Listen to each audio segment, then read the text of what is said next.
Media बंधुओं, मैं आप लोगों का ध्यान बौद्ध महाबोधि मंदिर गया से संबंधित बोधि गया टेम्पल एक्ट 1949 का अपने देश में व पूरी दुनिया में भी और साथ ही अभी हाल ही में संसद से पास हुए वक्फ विधेयक का भी पूरे देश में हो रहे विरोध को भी लेकर कुछ ज़रूरी बातों की तरफ दिलाऊं। लेकिन उससे पहले मैं आज से 3 दिन के बाद दिनांक 14 अप्रैल को भारतीय संविधान के मूल निर्माता व दलितों एवं अन्य उपेक्षित वर्गों के मसीहा परम पूज्य बाबा साहब डॉक्टर भीमराव अंबेडकर की जो जयंती है, तो उनको आज एडवांस में ही सबसे पहले मैं अपनी व पार्टी की तरफ से पूरे तहे दिल से अपने श्रद्धा सुमन अर्पित करती हूँ, जिन्होंने कदम कदम पर अनेकों कष्ट झेलकर अपनी पूरी जिंदगी इस देश में सदियों से जातिवादी व्यवस्था के शिकार रहे लोगों को आत्मसम्मान व स्वाभिमान की जिंदगी बसर करने के लिए समर्पित की है, जिसके लिए इन्होंने भारतीय संविधान में हर स्तर पर इनको जरूरी कानूनी अधिकार भी दिए हैं। लेकिन दुख की बात यह है कि उनका केंद्र व राज्यों की अब तक रही अधिकांश सरकारों में अभी तक भी इन्हें पूरा लाभ नहीं मिल पा रहा है, जिसकी खास वजह से ही बाबा साहब डॉक्टर भीमराव अंबेडकर के बताए हुए रास्तों पर चलकर मान्यवर श्री कांशीराम जी ने उनके जन्मदिन के शुभ अवसर पर अर्थात दिनांक 14 अप्रैल सन 1984 को बहुजन समाज पार्टी के नाम से राजनीतिक पार्टी का विधिवत गठन किया और फिर इस पार्टी के जरिए ही पूरे देश में इनके अनुयायियों को अपने पैरों पर खड़े करने का निरंतर प्रयास भी जारी रखा और अभी भी है। जबकि पिछले कुछ वर्षों से कांग्रेस, बीजेपी व अन्य जातिवादी पार्टियां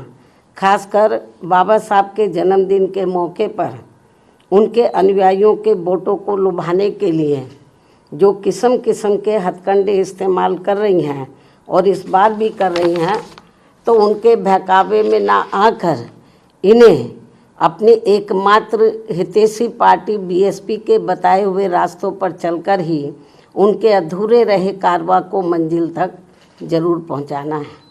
इतना ही नहीं बल्कि बाबा साहब ने अपने आखिरी समय में दिनांक 14 अक्टूबर सन 1956 को अपने अपार अनुयायियों के साथ धर्म परिवर्तन करके जो बौद्ध धर्म की दीक्षा ली है, तो उसे भी अब जातिवादी मानसिकता के लोग सनातनी बनाने में लगे। इस धर्म को भी, ये भी अति चिंता की बात है। और इस संदर्भ में ये बात सर्वविदित है कि बिहार राज्य का बोध गया बौद्ध तीर्थ स्थल के रूप में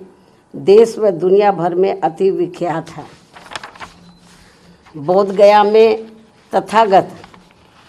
गौतम बुद्ध के पवित्र ज्ञान स्थली पर स्थापित भव्य व अति प्राचीन महाबोधि मंदिर में सरकारी व गैर सरकारी स्तर पर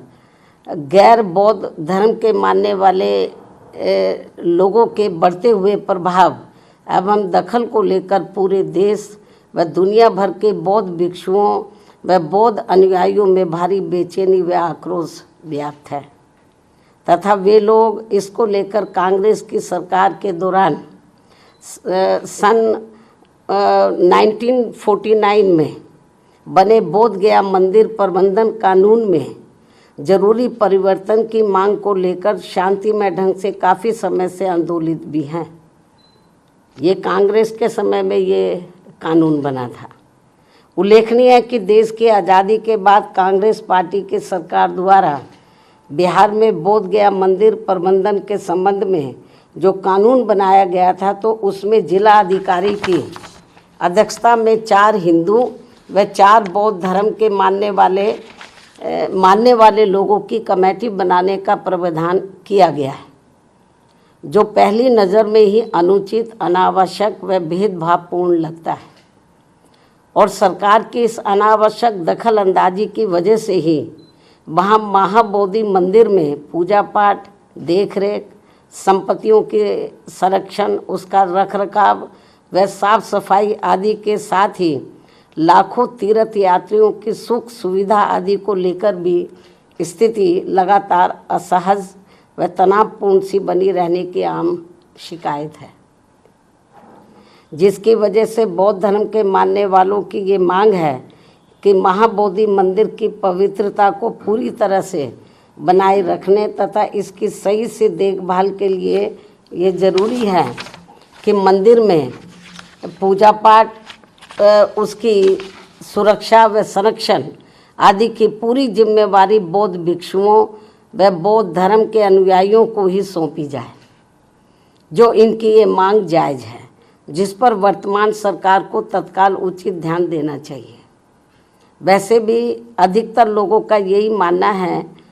कि 1949 में जब मंदिर प्रबंधन के संबंध में कानून बन रहा था तो तभी कांग्रेस पार्टी की केंद्र व बिहार राज्य की सरकार को संविधान के धर्मनिरपेक्षता के सिद्धांतों का सही से अनुपालन करते हुए महाबोधि मंदिर प्रबंधन कानून में किसी गैर बौद्ध धर्म के मानने वाले लोगों को कमेटी का सदस्य बनाने का प्रावधान ही नहीं रखना चाहिए था। ये कांग्रेस की बहुत बड़ी गलती रही है। इससे फिर अनावश्यक परेशानी व विवाद से बचा जा सकता था। किंतु अब जबकि ये मामला काफ़ी तूल पकड़कर भारी विवाद का रूप धारण कर चुका है, तो ऐसे में केंद्र व बिहार की एनडीए सरकार को इसमें तत्काल आवश्यक सुधार जरूर करना चाहिए, ऐसी बीएसपी की ये पुरजोर मांग है। इस क्रम में नए वक्फ कानून के तहत राज्य वक्फ बोर्डों में जो नॉन मुस्लिम को रखने का नया प्रावधान किया गया है, वह भी प्रथम दृष्टया अनुचित प्रतीत होता है, जिसका मुस्लिम समाज में भारी विरोध भी है। इसी प्रकार के अन्य नए विवादित प्रावधानों के सुधार को भी लेकर केंद्र सरकार अगर वक्फ कानून को फिलहाल स्थगित करते हुए उस पर समुचित पुनर्विचार करती है तो ये बेहतर होगा। अर्थात इन सभी मामलों में सरकार जरूर ध्यान दे, बीएसपी की पुनः ये मांग है। इसके अलावा भारत में भारतीयों की सुरक्षा के लिए केंद्र में सभी राज्य सरकारों को आतंकियों के विरुद्ध अपने अपने राजनीतिक स्वार्थ को छोड़कर भारतीय कानून के तहत निष्पक्ष, ईमानदार व सख्त कानूनी कार्रवाई करनी चाहिए या इनके द्वारा होनी चाहिए, तो ये देश व यहाँ के नागरिकों के हित में होगा। इन्हीं जरूरी बातों के साथ ही अब मैं अपनी बात यहीं समाप्त करती हूँ। धन्यवाद। जय भीम व जय भारत।